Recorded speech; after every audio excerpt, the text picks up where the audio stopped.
বর্ষাটা ভালোই ধরেছে। সারা রাত বৃষ্টি হচ্ছে। এমন সময় আবহাওয়াটা না শীত না উষ্ণ থাকায় রাতের ঘুমটাও খুব ভালো হচ্ছে। সন্ধ্যা হয়ে এসেছে। আমি ঘরটা অন্ধকার করে ঘরের এক কোণে চেয়ারে চুপ করে বসে আছি। দুপুরবেলায় ঘুমিয়ে ঘুমিয়ে এমন একটা দুঃস্বপ্ন দেখলাম, সেই দুঃস্বপ্নের ছাপ এখনো পর্যন্ত আমার মনে লেগে আছে। মাঝে মাঝে এরকম হয়।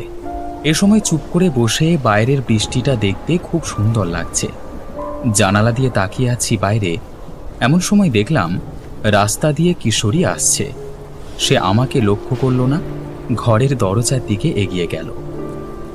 দুবার দরজার টোকা শুনেই আমি এগিয়ে গেলাম দরজার দিকে। দরজা খুলেই কিশোরীকে দেখতে পেলাম। কিশোরী আগের মতোই তাড়া লাগিয়ে বলল, এই চলো চলো ভাইয়া, যাওয়া যাক তারানাথের কাছে। আজকে না গেলেই নয়, খুব একটা ভালো লাগছিল না আজকে। কেন, কি হলো, শরীর খারাপ নাকি?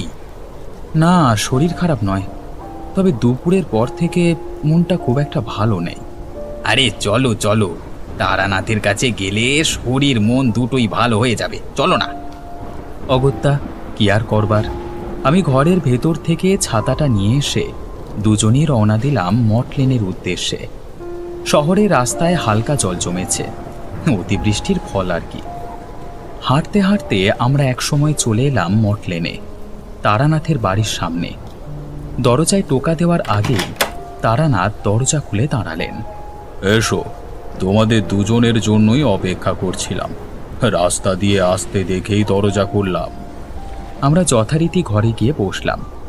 ঘরটা আধো অন্ধকার, একটা মাত্র লণ্ঠনের আলো জ্বলছে। আমরা তিনজনে বসে আছি।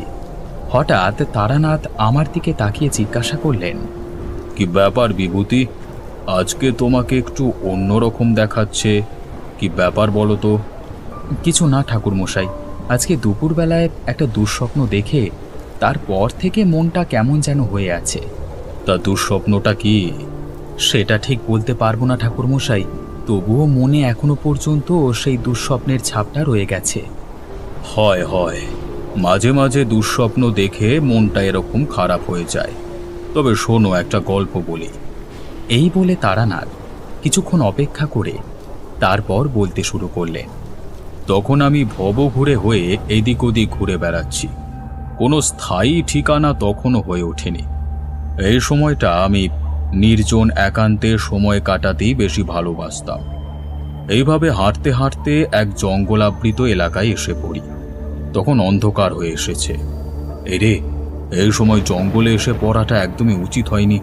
এখন রাতটা তো যা হোক করে কাটাতে হবে। কোথায় কাটানো যায় রাতটা, এইসবই ভাবছি মনে মনে। এমন সময় একটা ঘণ্টার ধ্বনি আমার কানে এলো। ঘণ্টার ধ্বনিটা খুবই মৃদু। মনে হলো আমার থেকে বেশ অনেকটা দূর থেকেই শব্দটা ভেসে আসছে। আমি কান খাড়া করে খুব ভালো করে শব্দটা শুনলাম। তারপর বুঝতে পারলাম আমার বাম দিক থেকে শব্দটা আসছে। আমি অন্ধকারের মধ্যেই সাপখোপের ভয় এড়িয়ে এগিয়ে গেলাম আমার বাম দিকে। যতই এগুচ্ছি ঘণ্টার ধ্বনিটা ততই স্পষ্ট হচ্ছে। এইভাবেই এগোতে এগোতে একসময় আমার চোখে পড়ল ভগ্নপ্রায় আগাছায় ঘেরা মন্দিরটি। ঘণ্টার শব্দটা সেই মন্দির থেকেই আসছে। আমি মনে মনে হাঁপ ছেড়ে বাঁচলাম। এই মন্দিরে রাতটা না হয় কাটিয়ে দেওয়া যাবে। আমি আরেকটু এগিয়ে যেতেই ঘণ্টার শব্দটা বন্ধ হয়ে গেল। মন্দিরের সামনে গিয়ে আমি কিছুক্ষণ চুপ করে অপেক্ষা করলাম। এই সময় পুরোহিত মশাইকে ডাকা হয়তো ঠিক হবে না। বেশ কিছুক্ষণ অপেক্ষা করবার পর হঠাৎ পুরোহিতের খ্যানখ্যানে অথচ গম্ভীর কণ্ঠস্বর আমার কানে ভেসে এলো, রক্ষা করো, আমাদের ধ্বংসের হাত থেকে রক্ষা করো। তারপরে আবার সব চুপচাপ। আমি পুজো শেষ হয়েছে ভেবে একবার ডাক দিলাম, মন্দিরে কেউ আছেন? একবার বেরিয়ে আসবেন দয়া করে। আমি অনুরোধের স্বরে ডাক দিলাম। কিছুক্ষণ পর দেখলাম একটি মাত্র প্রদীপের ক্ষীণ আলোকে চাপা দিয়ে আপাদমস্তক কালো ছেঁড়া খোঁড়া চাদরে মুড়ি দেওয়া একজন ছিপছিপে গরনের লোক এসে আমার সামনে দাঁড়ালো। কে আপনি? কি চাই এখানে? আমি একজন ভবঘুরে ব্রাহ্মণ, যোগ সাধনা শিখছি। নির্দিষ্ট কোনো স্থায়ী ঠিকানা নেই আমার, তাই এখানে ওখানে ঘুরে বেড়াই। আজকে ঘুরতে ঘুরতে এই ঘন অরণ্যের মধ্যে কখন যে চলে এসেছি আনমনে খেয়ালই করিনি। এখন রাতটুকু যদি পারেন, আপনি রাতটুকু এখানেই কাটাতে পারেন, অসুবিধা কিছুই নেই। তবে আমার সঙ্গে সারা রাত এই মন্দিরের দাওয়াতেই কাটাতে হবে। বেশ, আমার কোনো অসুবিধে নেই। তবে উঠে আসুন। আমি উঠে গিয়ে মন্দিরের দাওয়ার একপাশে বসে পড়লাম। পুরোহিত মশাই আবার মন্দিরের মধ্যে চলে গেলেন। আমি মনে মনে ভাবতে লাগলাম, এই ভাঙা পোড়ো মন্দিরে কোন দেবদেবীর আরাধনা করেন এই পুরোহিত। কিছুক্ষণ পর পুরোহিত বেরিয়ে এসে আমার থেকে বেশ অনেকটা দূরত্ব রেখে অন্ধকারের মধ্যে বসে পড়লেন। আমি শুধু ছায়ামূর্তিটাকে দেখতে পাচ্ছি, পুরোহিতের মুখ দেখতে পাচ্ছি না। তিনি বসতেই আমি জিজ্ঞাসা করলাম, আপনি বুঝি এখানেই থাকেন? তাছাড়া আমার আর যাওয়ার কোনো জায়গা নেই, এখানেই থাকি, এখানেই পুজো করি। কিন্তু এই গহীন অরণ্যের মধ্যে এই মন্দির যে এখনো রয়ে গেছে, ভেবেই অবাক লাগে। অবাক লাগবেই, এখানে মানুষের উৎপাত কম, কেউ এই মন্দিরে আসে না। কেন আসে না কেন?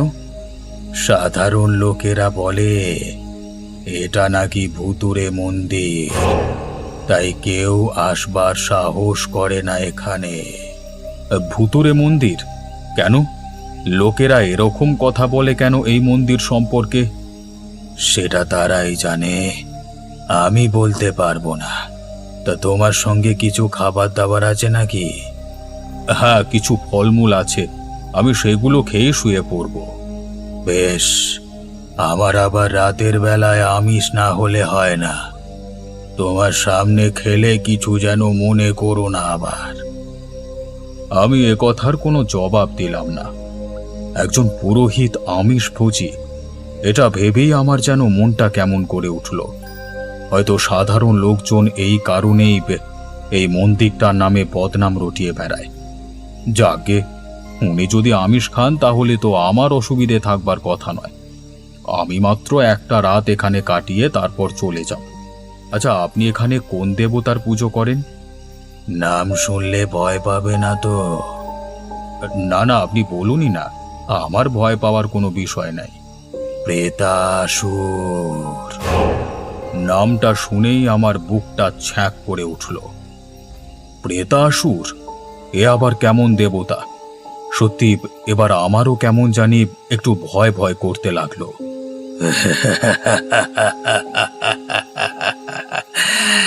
ভয় পেলে নাকি? পুরোহিত জঙ্গল কাঁপিয়ে হেসে উঠে আমাকে কথাটা জিজ্ঞাসা করলো। আমি কোনো রকমে আমতা আমতা করে বললাম, না না, ভয় পাবো কেন? আসলে আসলে আমার জ্ঞানের ভান্ডার খুবই কম। যদি আপনি এই দেবতার আরাধনা করে থাকেন তাহলে সত্যি আপনি মহৎ।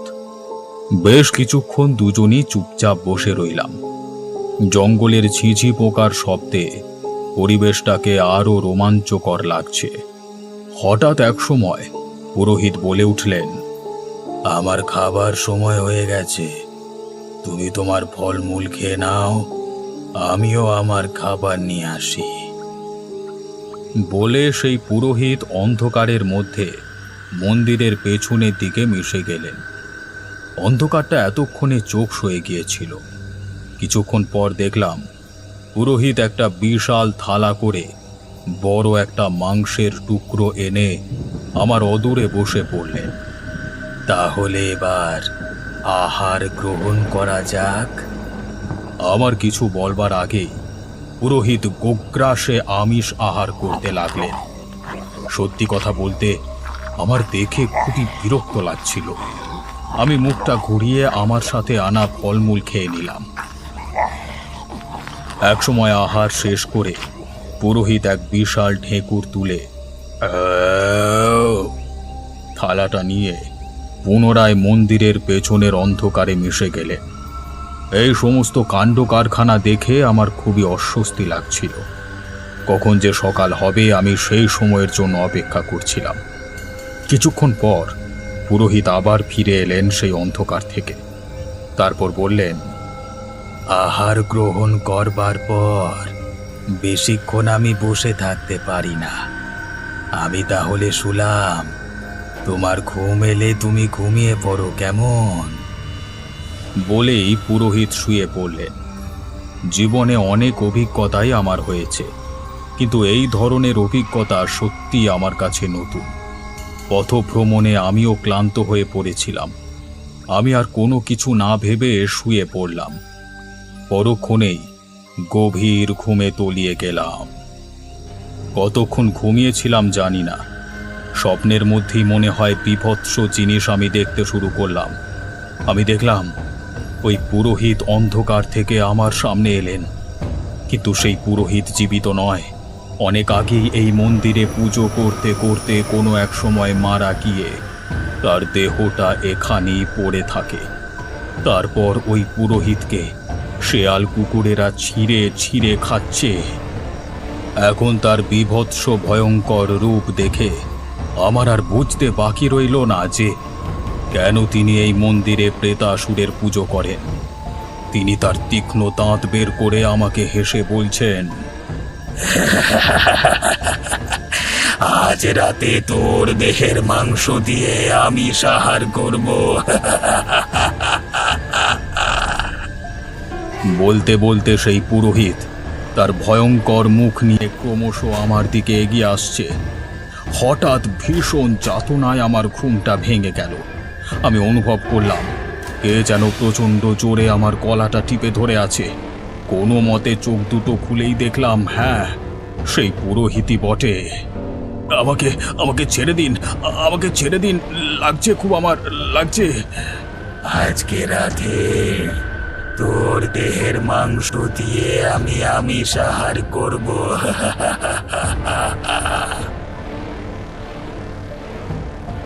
হে প্রেতাসুর, আপনার ভোগ এনেছি। এক ব্রাহ্মণ, একে গ্রহণ করে আপনার উচ্ছিষ্ট অংশ আমাকে প্রসাদ হিসেবে দিন প্রভু। পুরোহিতের এই করুণ ডাকে সাড়া দিয়ে এরপর সেই প্রেতাসুরের মূর্তির চোখ দুটো টপ করে জ্বলে উঠল। তারপরই হাড়ির মধ্য থেকে যেন প্রেতাসুরের কণ্ঠস্বর ভেসে এলো, আজকে অনেক দিন বাদ ব্রাহ্মণ দেহ ভক্ষণ করব। আমি দেখলাম মহাবিপদ। এক্ষুনি আমি যদি কিছু না করি তাহলে আজ কি আমার শেষ দিন। আমি সমস্ত ভয় মন থেকে কাটিয়ে দিয়ে শটান উঠে সবাসনে ধ্যানরত হলাম। মনে মনে কালী মাকে স্মরণ করে মন্ত্র পড়তে থাকলাম, হে মা কালী, হে মা কালী জাগ্রত শাশ্বত, হে মা কালী, হে মা কালী, হে মা কালী জাগ্রত শাশ্বত, হে মা কালী। এরপরই দেখলাম পুরোহিত এবং প্রেতাসুরের চারিদিকে একটা অদৃশ্য বন্ধনী সৃষ্টি হলো। ভুতুরে পুরোহিতের আর্ত কণ্ঠস্বর ভেসে এলো, একই হচ্ছে আমার, আমি এগোতে পারছি না কেন? আমার যা হোক করে আজকে এই ব্রাহ্মণের দেহ চাই। আমি ওকে আজকে ভক্ষণ করতে চাই। আমি দেখলাম এই সুযোগ। এরপর যদি এক মুহূর্ত আমি দেরি করি তবে পুরোহিত এবং প্রেতাসুরের খাদ্যে পরিণত হতে হবে। আমি তৎক্ষণাৎ সেখান থেকে উঠে অন্ধকারের জঙ্গলের মধ্যে দৌড়াতে শুরু করলাম। পেছনে এক মুহূর্ত তাকালাম না। আমি জানি যদি আমি এক মুহূর্তের জন্য দাঁড়িয়ে পড়ি তবে আমার মৃত্যু অনিবার্য।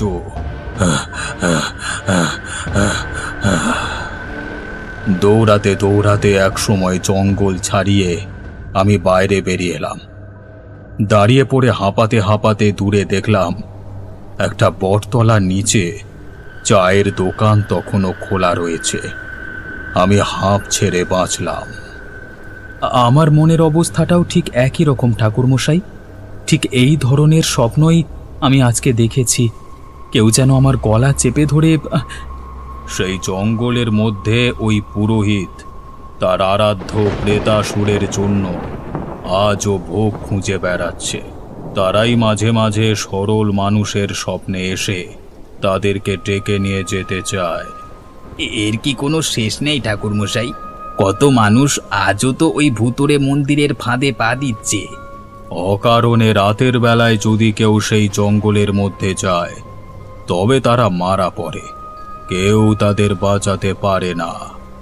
কিন্তু আপনি তো এই ঘটনার ইতি টানতে পারতেন ঠাকুরমশাই। পারতাম, যদি পুরোহিত জীবিত থাকতো তবে তাকে ওই ভুতুড়ে মন্দির থেকে উদ্ধার করে আনতে পারতাম। কিন্তু সে এখন ভূত হয়ে ওই মন্দিরে প্রেতাসুরের আরাধনা করছে। তাকে আটকানো মানে জগতের সমস্ত অপশক্তির সঙ্গে সম্মুখ যুদ্ধে অংশগ্রহণ করা। এই বলে তারানাথ থামলেন। তারানাথের এই গল্প শুনে আমার মনটা অনেকটা হলেও জটিলতা মুক্ত হলো। আমি আজ থেকে ধরিয়ে নিলাম যে মাঝে মাঝে এরকম দুঃস্বপ্ন আমাদের দেখতে হবেই।